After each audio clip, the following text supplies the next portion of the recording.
Hello दोस्तों, FDIT YouTube channel में आपका स्वागत है। और हम टेक्निकल हेल्प पर प्रीवियस ईयर पेपरों की क्वेश्चन सीरीज महासंग्राम सीरीज के नाम से लेके चल रहे हैं। उसकी प्लेलिस्ट बनी हुई है, आप जाकर उससे पहले की वीडियो देख सकते हो। और अब तक हमने 2 पेपर सोल्व कर लिए, आप तीसरा पेपर का दूसरा पार्ट सोल्व कर रहे हैं। ठीक है, तो हम 25 क्वेश्चन सोल्व कर चुके हैं अब तक। आज हम कर रहे हैं 26 नंबर क्वेश्चन। एक 200 वोल्ट लैम्प का प्रतिरोध क्या होगा? ठीक है, तो प्रतिरोध ज्ञात करने के लिए क्या करना है आपको? V² upon P।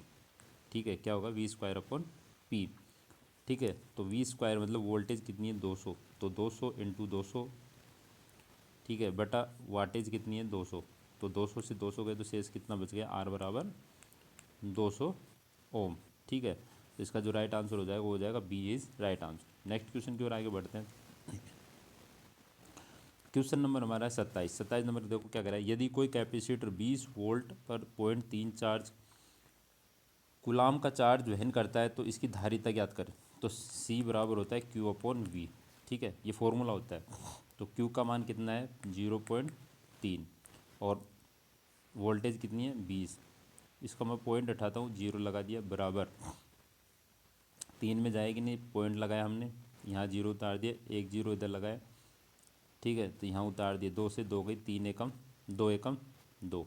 ठीक है, एक बच गया, 2 पंजे 10, तो 0.01। तो इसका जो राइट आंसर हो जाएगा वो हो जाएगा क्या? सी इज़ राइट आंसर। यदि एक संधारित्र 484 N के रूप में चिन्हित किया जाता है तो इसका मूल्य क्या है? जिस प्रकार हमारी क्या होती है, प्रतिरोध की टेबल होती है कलर कोड, उसी प्रकार हमारा कैपेसिटर का होता है। तो प्रथम अंक जो होगा वो प्रथम अंक हो जाएगा, दूसरा जो अंक है वो द्वितीय अंक हो जाएगा, तीसरा जो अंक होता है वो क्या होता है? मल्टीप्लायर होता है, जो घात होता है। ठीक है, क्या होता है? घातांक में होता है। तो यहाँ कितनी हो जाएगी? 10⁴। अब 10⁴ है तो 48, और 10⁴ मतलब देख लो आप क्या है। तो 48 तो हमारे पास इसमें भी नहीं है, इसमें भी नहीं है, इसमें भी नहीं है, इसमें भी नहीं है। तो इसका जो राइट आंसर हो जाएगा क्या हो जाएगा? ए इज राइट आंसर। ठीक है, नेक्स्ट क्वेश्चन की ओर आगे बढ़ते हैं। क्वेश्चन नंबर हमारा 29। देखो क्या कह रहा है, ISI कोड के अनुसार दिए गए रंग के तारों में से किसका प्रयोग अर्थ कनेक्शन के लिए करने का सुझाव दिया जाता है? काला, लाल, हरा, नीला, पीला। तो जो अर्थ के लिए प्रयोग किया जाता है वो होता है हरा प्रयोग किया जाता है। तो डी इज़ राइट आंसर। किसी जर्मेनियम डायोड के लिए नी वोल्टेज, मतलब नी वोल्टेज या कट इन वोल्टेज क्या होगी जर्मेनियम के लिए? 0.01 voltage, 0.3 voltage, 0.7 voltage, 0.8 voltage, 1 voltage. तो जर्मेनियम के लिए जो होती है हमारी हो जाएगी 0.3 वोल्टेज। और जो सिलिकॉन होती है, ठीक है, किसके लिए? सिलिकॉन के लिए आपकी हो जाएगी 0.7 वोल्ट। तो इसका जो राइट आंसर हो जाएगा वो हो जाएगा B is right answer. Next question की ओर आगे बढ़ते हैं। क्वेश्चन हमारा 31। क्या कह रहा है कि यदि शॉर्ट सर्किट की दशा में किसी सर्किट में कितना करंट प्रवाहित होता है? यदि आपका सर्किट है, ठीक है, ये लैंप लगा हुआ है, ये कोई एस जुड़ा हुआ है, यदि ये आपका शॉर्ट हो गया तो उस समय करंट का मान क्या रहेगा? शून्य रहेगा, बहुत कम परिमित रहेगा, अपरिमित रहेगा, ए या बी, या तो ए या ए सी। तो जब शॉर्ट सर्किट होता है उस समय करंट का मान क्या हो जाता है? अनंत हो जाता है। तो अनंत को हिंदी में बोलते हैं अपरिमित। तो इसका जो राइट आंसर हो जाएगा क्या हो जाएगा? C is right answer. Next question की ओर आगे बढ़ते हैं। क्वेश्चन नंबर हमारा, ठीक है, क्वेश्चन नंबर हमारा देखो क्या कह रहा है कि अगर किसी ओम मीटर में किसी इंडक्टर में एक सिरे से दूसरे सिरे तक जोड़ा गया है और सूचक 0 ओम दर्शाता है तो इंडक्टर खालिस्तान दर्शाता है। ठीक है, इंडक्टर खालिस्तान दर्शाता है। आंशिक शॉर्ट सर्किट मतलब छोटा शॉर्ट सर्किट, पूरी तरह से शॉर्ट सर्किट मतलब बड़ा शॉर्ट सर्किट, खुला सर्किट, या तो बी या सी, या तो ए और या बी। तो इसका जो राइट आंसर हो जाएगा वो हो जाएगा क्या हो जाएगा? बी इज़ राइट आंसर, पूरी तरह शॉर्ट सर्किट। नेक्स्ट क्वेश्चन की ओर आगे बढ़ते हैं। क्वेश्चन नंबर हमारा 33। देखो क्या कह रहा है कि किसी ट्रांसफार्मर ब्रेडर का क्या फंक्शन होता है? कूलिंग ऑयल के लिए ऑक्सीजन उपलब्ध कराना, वाइंडिंग के लिए कूलिंग वायु उपलब्ध कराना, जब बाह्य वायु ट्रांसफार्मर में प्रवेश करती है तब नमी के प्रभाव को रोकता है, ट्रांसफार्मर तेल को फिल्टर करता है, सी और डी दोनों। ठीक है, तो हमारा जो राइट आंसर हो जाएगा वो हो जाएगा सी इज राइट आंसर। क्योंकि जब ब्रीदर के अंदर नमी प्रवेश करती है उसके नमी को रोकने के लिए सिलिका जेल भरा जाता है, तो वायु प्रवेश में नमी को रोकने के लिए प्रयोग किया जाता है। किसी ट्रांसफार्मर का पूर्ण लोड कॉपर शक्ति 600 वाट है, इसे आधे लोड कॉपर शक्ति पर होगी। मतलब जो कॉपर लॉस याद की जाती है पी सी यू डैश बराबर होता है 1/2 का square into P C U. ठीक है, तो ये 2 का स्क्वायर होता है, तो 1/4 इंटू पी सी यू का मान कितना है, मतलब कॉपर हानि। ठीक है, तो इसका 600, अब 4 का भाग दो, 4 एकम 4 और बचे 2, 4 पंजे 20 और 0, तो यहाँ कितनी हो जाएगी 150 वाट। तो इसमें 150 वाट कहाँ है, ए इज़ राइट आंसर, 150 वाट हो जाएगा। नेक्स्ट क्वेश्चन की ओर आगे बढ़ते हैं। देखो क्वेश्चन नंबर हमारे, निम्न में से किसमें एक ब्रिटानिया टी जॉइंट का प्रयोग किया जाता है। किसका, ब्रिटानिया टी जॉइंट का प्रयोग किया जाता है। ओवरहेड लाइनों में, अंडरग्राउंड केबल में, पावर वायरिंग में, कंड्यूट वायरिंग में, इन सभी। तो जो ओवरहेड लाइन होती है हमारे लिए, उसका प्रयोग किया जाता है। ब्रिटानिया टी जॉइंट है, ब्रिटानिया जॉइंट है, स्कार्प जोड़ है, ये सब मतलब हमारी किस में प्रयोग किया जाता है, ओवरहेड लाइनों में प्रयोग किए जाते हैं। निम्न में से क्या एक स्केलर मात्रक है। इलेक्ट्रिक फील्ड तीव्रता, इलेक्ट्रिक विस्थापन घनत्व, बल, विद्युत विभव, इलेक्ट्रिक करंट। तो इसके अंदर जो राइट आंसर हो जाएगा वो हो जाएगा विद्युत विभव is right answer. Next question की ओर आगे बढ़ते हैं। क्वेश्चन नंबर हमारे 37, देखो क्या कह रहे हैं। निम्नलिखित में से किस एक गठाने के लिए किसी ट्रांसफार्मर की कोर को लेमिनेटेड किया जाता है। क्या किया जाता है, लेमिनेटेड। एडी करंट सती, स्टेरिज सती, आयरन सती, कॉपर सती, इनमें से कोई नहीं। तो इसका जो राइट आंसर हो जाएगा वो हो जाएगा ए इज़ राइट आंसर। और जो सिलिकॉन पदार्थ प्रयोग किया जाता है, ठीक है, जो सिलिकॉन सिलिकॉन पदार्थ प्रयोग किया जाता है वो किसके लिए किया जाता है, एडी करंट सॉरी स्टेरिक सती के लिए प्रयोग किया जाता है। और लेमिनेट किया जाता है वो एडी करंट के लिए किया जाता है। तो इसका जो राइट आंसर हो जाएगा वो हो जाएगा A is right answer. Next question की ओर आगे बढ़ते हैं। क्वेश्चन नंबर हमारा 38। ठीक है, क्या है 38। ट्रांसफार्मर पर नो लोड परीक्षण क्या निश्चित करने के लिए प्रयोग में किया जाता है। तो जो हमारे नो लोड परीक्षण किया जाता है ट्रांसफार्मर में, वो आयरन सती, और आयरन सती का दूसरा नाम होता है मैग्नेटिक करंट। ठीक है, तो मैग्नेटाइज करंट, आयरन सती, ए व बी दोनों, ट्रांसफार्मर की क्षमता जांचने के लिए कॉपर सती। तो इसका जो राइट आंसर हो जाएगा वो हो जाएगा सी इज राइट आंसर। क्योंकि हमारे जो आयरन लॉस होता है उसे मैग्नेटाइज करंट भी कहते हैं। ठीक है, क्योंकि इसके अंदर जब ये हमारे ट्रांसफार्मर होता है, ट्रांसफार्मर का जो इक्विवेलेंट सर्किट होता है, ठीक है, ये रेजिस्टेंस होता है, इसके साथ ये इंडक्टर जुड़ा होता है। तो ये इधर रेजिस्टेंस, ठीक है, ये होता है। तो यहाँ जो जुड़ा होता है ये R1 होता है और एक्स एल होता है। ठीक है, इसी तरह R2 होता है और इधर एक्स एल होता है। तो इसी प्रकार ये इक्विवेलेंट सर्किट होता है। तो इसमें जो करंट प्रवाहित होती है, तो यहाँ से क्या आती है, आई नोड। ठीक है, तो यहाँ जो आती है हमारी, इधर जो करंट आती है वो आती है आई वर्किंग करंट, और इधर जो आती है वो आती है मैग्नेटिक करंट।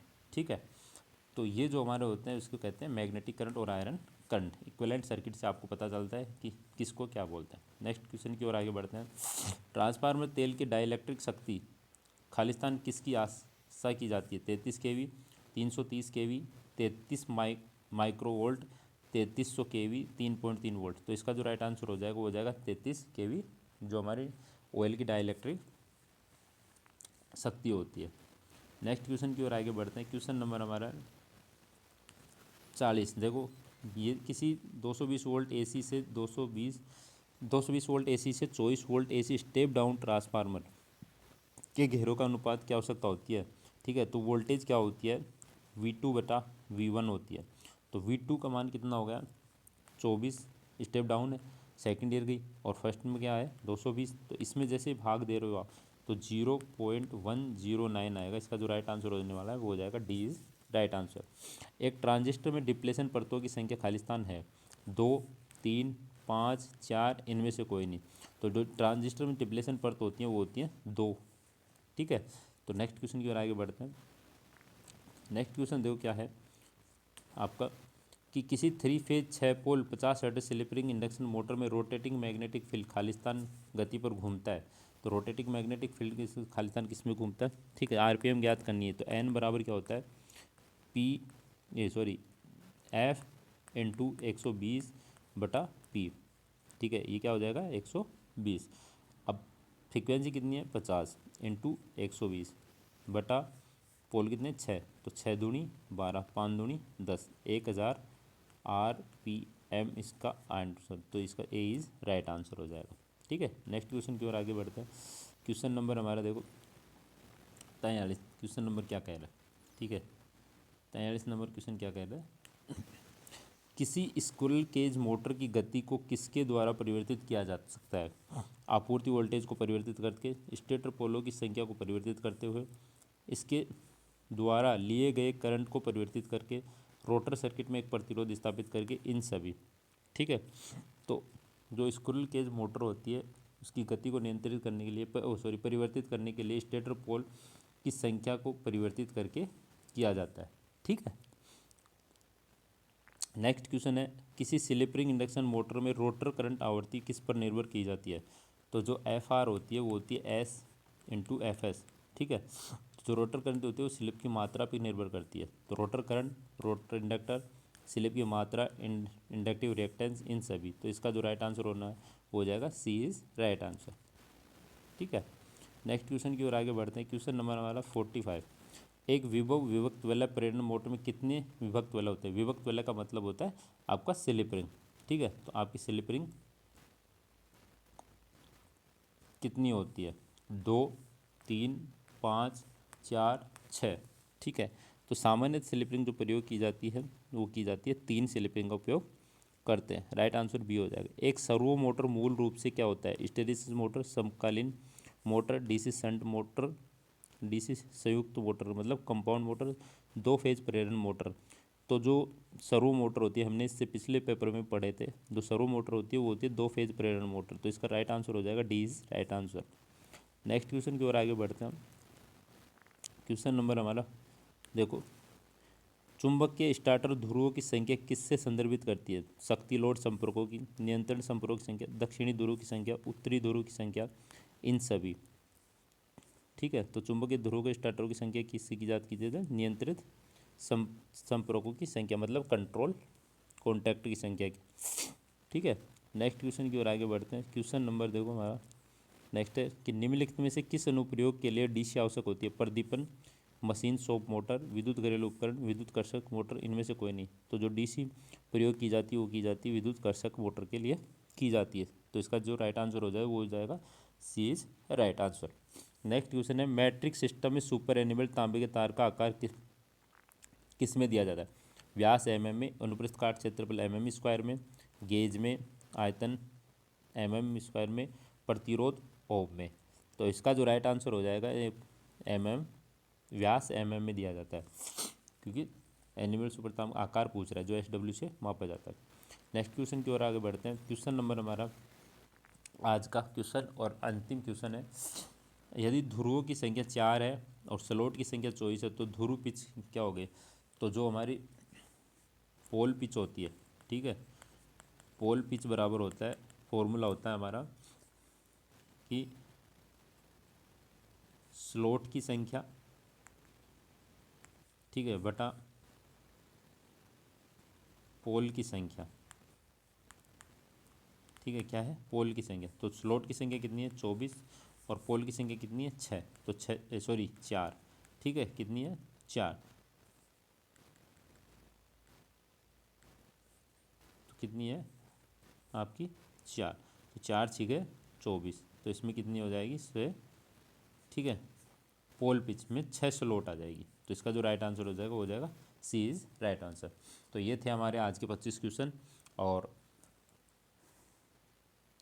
मिलते हैं नेक्स्ट वीडियो के साथ। तब तक कि आप वीडियो को ज़्यादा से ज़्यादा अपने दोस्तों के साथ शेयर करें ताकि इस वीडियो का फ़ायदा सभी को मिल सके। आने वाली टेक्निकल भर्ती में ये प्रीवियस ईयर क्वेश्चन पेपर आपके सभी के रिवाइज हो जाए। और मिलते हैं नेक्स्ट वीडियो के साथ, तब तक के लिए धन्यवाद।